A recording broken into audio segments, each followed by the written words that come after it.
They told you the world was concrete. They said reality was fixed, limited, measured in facts and bank statements.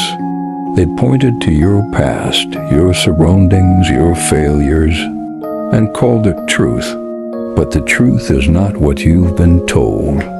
The truth is what you decide it is. And the power to decide, that is the richest asset you already own. Behind every empire was a man or woman who chose to believe in the invisible, who trusted the whisper of an idea over the roar of circumstance. It was never about luck. It was never about inheritance. It was about mindset. It was about a burning desire, the kind that devours doubt, consumes fear, and leaves no room for retreat.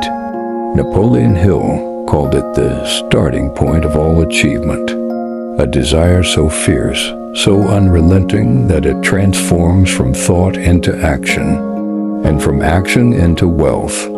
Not just wealth of money, but of purpose, peace, and power. But let's make something clear. This is not a fantasy. This is not about wishful thinking. This is about the force that built cities, started revolutions, and turned orphans into icons. This is about Edison, who failed 10,000 times before he lit the world. It's about Ford, who was mocked by the experts as he demanded a V8 engine when every engineer swore it was impossible. It's about Disney, bankrupt and broken, drawing dreams on napkins no one believed in until they did.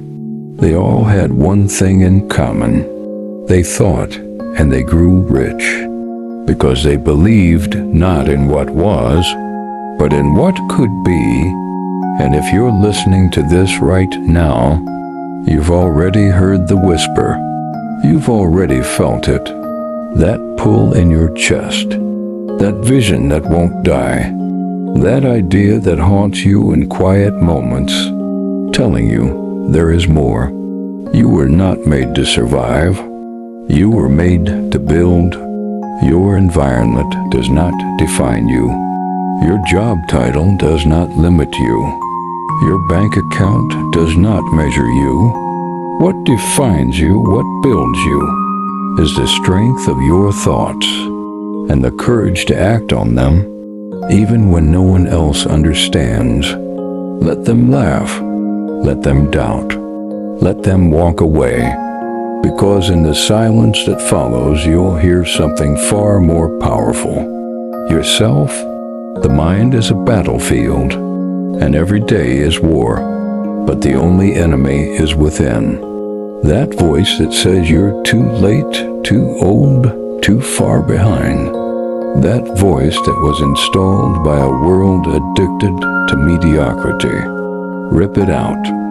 Burn it down. Because thoughts become things, and you are the architect.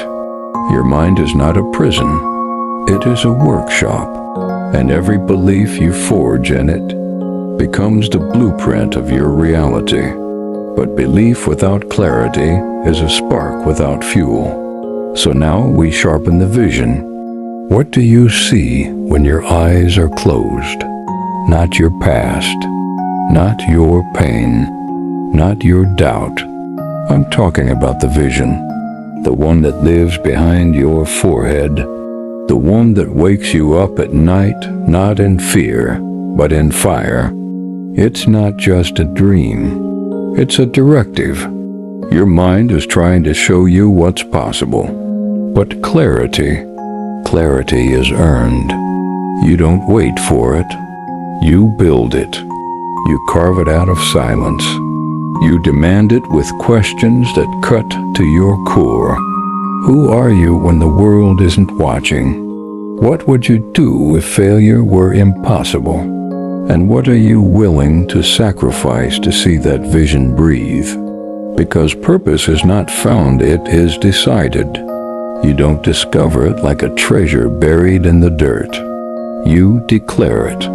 You claim it with every action, every sacrifice, every refusal to quit. And once you claim it, you don't let go. You burn the ships. No backup plan, no exit strategy, only forward. And in that decision, you become dangerous, because the world cannot control a person who has nothing to lose but their limits. And that's when discipline becomes your religion, not motivation, discipline. Because motivation fades, discipline doesn't care how you feel. Discipline shows up when it's raining, when you're tired, when the voices in your head say not today. Discipline says, I don't negotiate with weakness. And this is the foundation of wealth, the kind of wealth that cannot be stolen, taxed, or diminished, because it was built in the furnace of choice. You chose to show up. You chose to stay late. You chose to silence the noise and master your craft, while others watched, wandered, or quit. And as you build, the world begins to notice. They'll call you lucky. They'll say you were in the right place at the right time. Let them believe in chance. You believe in cause. You believe that every thought you fed with faith was a brick in your empire. Every moment of silence where you visualized victory, that was currency, invisible to the world but undeniable in its effect. Because action, real, relentless action, is the bridge between thought and wealth. This is what Napoleon Hill meant. Not just thinking, not just dreaming, but thinking with conviction and acting with purpose. Every single day, you don't need permission. You don't need applause. You need one thing, decision. And the moment you decide, truly decide, everything starts to bend. Reality itself begins to shift. Doors open. People appear. Circumstances align. Not because the world changed, but because you did. You walked into the storm and refused to bow. Look around you, not with your eyes, but with your awareness.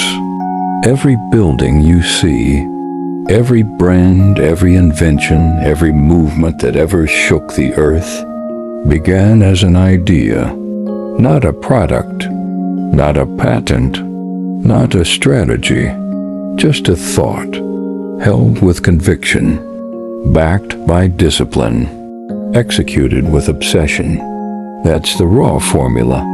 Thought plus belief plus action equals creation. And it's available to anyone ruthless enough to pursue it. But here's the truth they don't print in books. It's going to break you. Yes, break you. Because transformation isn't gentle. It's violent. It rips away who you were to make room for who you're meant to be. It'll cost you your comfort. It'll separate you from the pack. You'll lose friends, sleep, maybe even sanity for a while. But you'll gain something far more powerful, yourself. Because if you want to rise, you have to stop clinging to the things that keep you low. Excuses, old identities, people who fear your growth. Let them go. You are not here to be liked. You are here to lead. And leadership doesn't mean standing in front of crowds. It means standing in front of the mirror every day and choosing discipline over distraction, focus over noise, purpose over popularity. That's the currency of greatness. You can't buy it. You become it. You build it in the morning when you rise before the sun. You build it in the silence when you study while others scroll. You build it in the gym, in the grind, in the loneliness, in the repetition. That's where wealth begins. That's where fortune is forged. Because this world doesn't respond to talent. It responds to intensity, to certainty, to the man or woman who walks in the room with fire in their eyes and a mission in their blood. You know who they are the moment they speak. They don't beg. They don't chase. They attract, because energy doesn't lie. And when you are aligned with your vision, when every cell in your body knows where it's going, you become magnetic. Opportunities flow. Doors appear. Time bends. Not because it's easy, but because you are focused. You don't entertain distractions anymore. You protect your energy. You guard your time. You discipline your mind like a general preparing for battle, because life is a battle, and you came here to win.